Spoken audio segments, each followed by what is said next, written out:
Suffering is a reality. No human being is protected by it. Money doesn't fix it.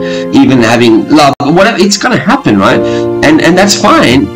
What it showed me is that we are all well equipped to deal with it. The best-selling author, award-winning podcast. Transformative Purpose.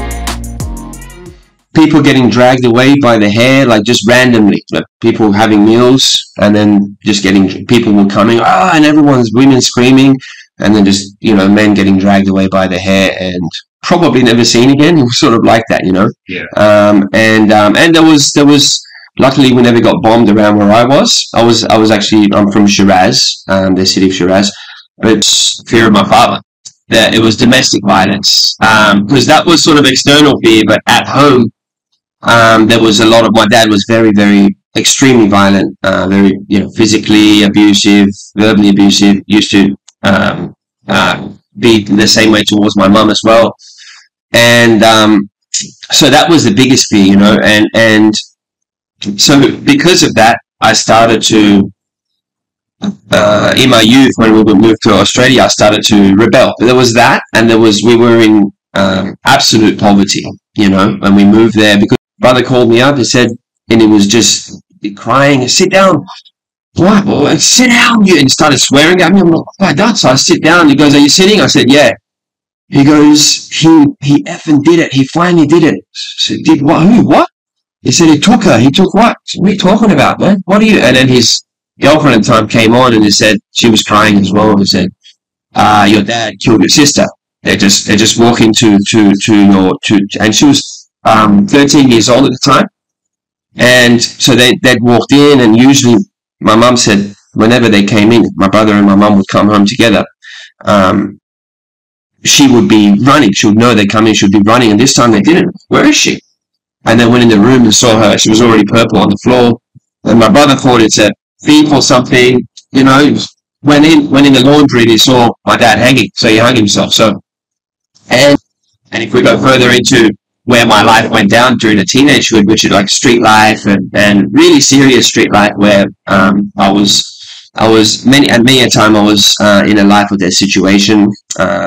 One of my friends in a fight that I was hospitalized in. One of my friends got stabbed one time in the lung, and then 3 months in a coma, and then he was gone. And this guy was 15. So it was. How old were you?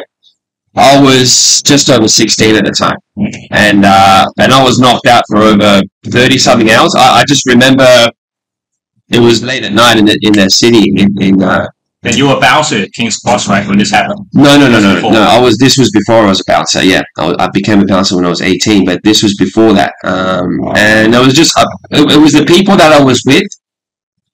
We were in a club, and it was the people when I came out. The people, I found that after, the people that I was with, it was a retaliation against something, with whatever it was. At that time, it was, okay, the street stuff. Or once I found Wing Chun, it was something that I could, it was in some ways running away from the emotions in some ways.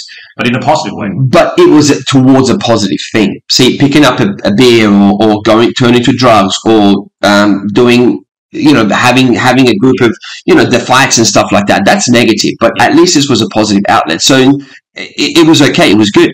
And so for me, it was just hard work, just discipline of, all right, keep myself. So have a purpose. I found a purpose. I had goals. First of all, there was negative goals and positive goals. And then the goal turned into purpose. So how did it turn into purpose? Because once I started teaching, I started to realize that I can actually help alleviate some pain, even if it's for a small period of time, because I'm taking the person's attention away from their, whatever it is, their stress from work or their marriage related issues or whatever it is. Momentarily, I can have them present in their body in front of me, and we can share that moment together, right? And that's mutually beneficial for me and the students. So once I started experiencing that from a young age, because I've been teaching this for over 20 years, right? Yeah. So once I started to experience that, then just goals became a purpose. Been bypassing. It's great that we through the meditation and all that. That's great. But I think it's time now. That little Nima that was so fearful, I think it's time for you to put put your arms around that part of you rather than suppressing it down, and go, all right, mate, what do you got to tell me? What have you got to say? So actually don't run away from it.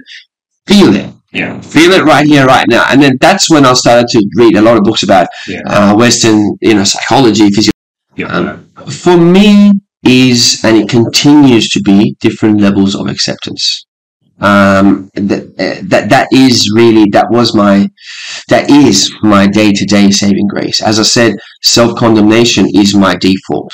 You can always, and I guess that maybe came from, psychotherapist thought that it came from my dad, that vigor of, you're not good enough, you can always do better, right? So I have that inner voice, and that has driven me to always do more. No, not good enough. I feel sick. Doesn't matter. Go push through it. And that's good. You can achieve stuff with it, but that's going to take my legs out. Eventually something is going to give. I'm going to give myself an illness or something like that. So not to have self-condemnation. Anxiety attack. Anxiety attack. Yeah. So that was a gift in itself. It was time to address it and go, hey, like the map that you've had, the map that you've used, the tools that you use to navigate through life, it does not work anymore. Yeah. Time to revisit it. Yeah. Right. And once through revisiting it, I had to go to deeper and deeper levels, and I continue to go to deeper levels of acceptance, and easy to start moving. Wow. So if you do that with every joint, and the power comes. So here we're using. That's why when I met my teacher, he was using these kind of demonstrations, effortless power, tangibly felt, not like, hey, this is my chi, and then people jump away. No, it's actual pure biomechanics. He would say the way that a mother lifts up a car when the baby's underneath it, they're tapping to this system. The human body and mind has that potential. Yeah. It's just through overthinking and through tension, we lose that ability. And if someone has really bad coordination, can they still do this? Of course, because this is coordination is then that application afterwards, how to apply it. This is just every human being, as long as you have a nervous system, you're able to, it's your mind, it's your body, it's just about connecting it. This is an ability that everyone has. Someone that's got